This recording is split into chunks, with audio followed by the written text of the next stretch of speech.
Hi everyone, so today's video is going to be on Hypostominae, which is the largest subfamily of the family Loricariidae, which is in the order Siluriformes, which is the catfishes. So this is covering sort of plecos, but what you'll most typically think of as plecos.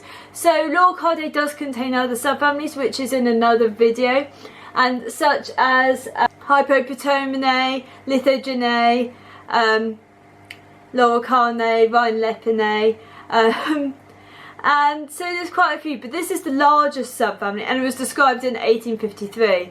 It contains 484 accepted species. 97 were described in the last 10 years according to the catalogue of fishes. It's diagnosed by having a vertebral cheek plates, but this is not seen in all genera and all species in Hypostominae. So it is separated from Lithoxini by the sides of the head are fully plated, and from Hypostominae, which is your Otocinclus histonotus, by the maxillary coracoid strut exposed and supporting odontodes, and the dorsal fin or the dorsal spine is lockable, which is quite a sort of very niche things that you wouldn't really, they're not always as easy to sort of identify when you're keeping fish as a hobby and you don't want to go into skeletal features, which means putting them down. They are separated from Loricariidae by the absence of an adipose fin, which is this fin here, and the dorsal spine, by the way, is this one here. And it also from Loricariidae by having a robust caudal peduncle. The caudal peduncle, as in my video about anatomy, is this region here, and in comparison, Loricariidae's caudal peduncle is dorsal-ventrally flattened, so it's a flatter caudal peduncle. It's separated from Rhinelepinae, which I think is the most similar morphologically, by the adipose fin and iris operculum. The anus is distant from the dorsal, from the anal fin, which you can't see in this fish. It should have an anal fin, and the anus should be distant in Hypostominae, and it lacks ordered rows of odontodes in the compound pteric. So which these things probably aren't as relevant when you're keeping fishes to identify Hypostominae, because you kind of will know whether a fish is part of it by looking it up. Planet Catfish will tell you, and websites like that. But there are several clades and tribes within Hypostominae. So the first one is the Chaetostoma clade, and this will contain your rubber noses, so that's Chaetostoma, and in Ancistris, Callichthyidae, Leptoancistris and Dolichoancistris. Only one of those is really available, particularly in the hobby. So it's really warm in here at the moment. So after that you have Pseudancistrus, which contains Pseudancistrus, and there is another Pseudancistrus which is present in other clades, and you'll see that where species have been described and this has not related to the phylogenetics, the molecular phylogenetics, and this will require revisions in the naming of the species and their placement within it.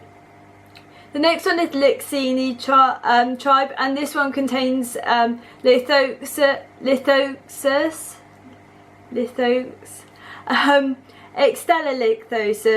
and Paralithosis, which is sort of they are carnivorous mostly. You don't really see them. Lithosis you might do. The others you won't really see in the trade at all, really. The next one is kind of very well known, kind of popular, and this is the Ancistrini Tribe. And this contains Ancistris, Laciancistrus, Pseudolithosis, Guyanancistrus, Hoplancistrus, Lithosancistrus, Polarosquirma, Neblincthes, Dechiceria, Corybonfanes and Ichthyologists, which is kind of a load of mouthfuls. And this contains my favourite, of course, Ancistris, and Then moving on, next door to that is Acanthicus Clade. Acanthicus containing Acanthicus, Lithoxini, Megaloncistris and Pseudancistrus. And these are your more, they're kind of like very obvious with very large odontode growths at the keel, sort of at the dermal plating. They're quite sharp, they're quite large. There is a real push in this clade towards gigantism, so they are moving towards a larger size evolutionary. That sort of works grammar wise. The next clade is Panaque, which contains just Panaque, and you'll be surprised maybe if you don't know about Panaculus and Panaque that they are not closely related. Panaculus is within the Plecos clade.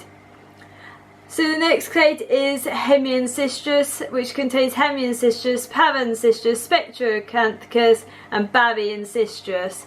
So these you do see in the trade quite a few, especially Baryancistrus and Hemiancistrus, because you've got Hemiancistrus subverdis, Hemiancistrus SPL128, which is your blue phantom, and also Baryancistrus, you've got Baryancistrus xanthellus, Baryancistrus beginni, Baryancistrus dermatoides and Baryancistrus chrysolamus, which you do see in the trade really often.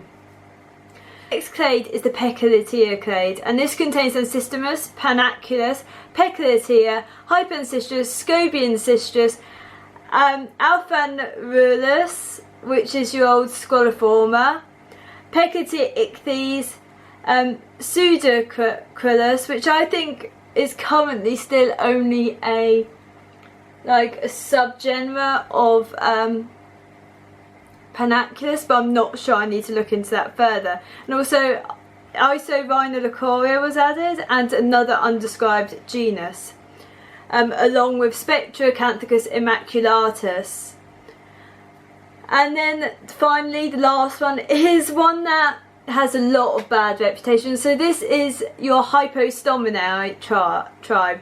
And this contains Hypostomus and Pterioplecthes, along with some Hemiancistrus species. So these ones just have a bad reputation that is not deserved. And there's a lot of species, especially in Hypostomus. So you can see that Hypostominae contains what we sort of identify as Plecos traditionally. That not all are within Hypostominae. So your ones which I will argue are Plecos, but they're not in Hypostominae, and I like things to be monophyletic, meaning that all it contains the ancestor and all descendants. So I say Loricariidae is Plecos, so I'm including Pseudorhinepsis genibarbis, which is from another subfamily. It's not from Hypostominae, so it is kind of like, these are sort of your most identified Plecos. And by clade I mean that a clade is a monophyletic group. It contains the ancestor and all descendants, rather than paraphyletic or polyphyletic, which is kind of your mix and match. And tribes are just below a subfamily. So yeah, so that's sort of this video. It's kind of a bit shorter, I guess.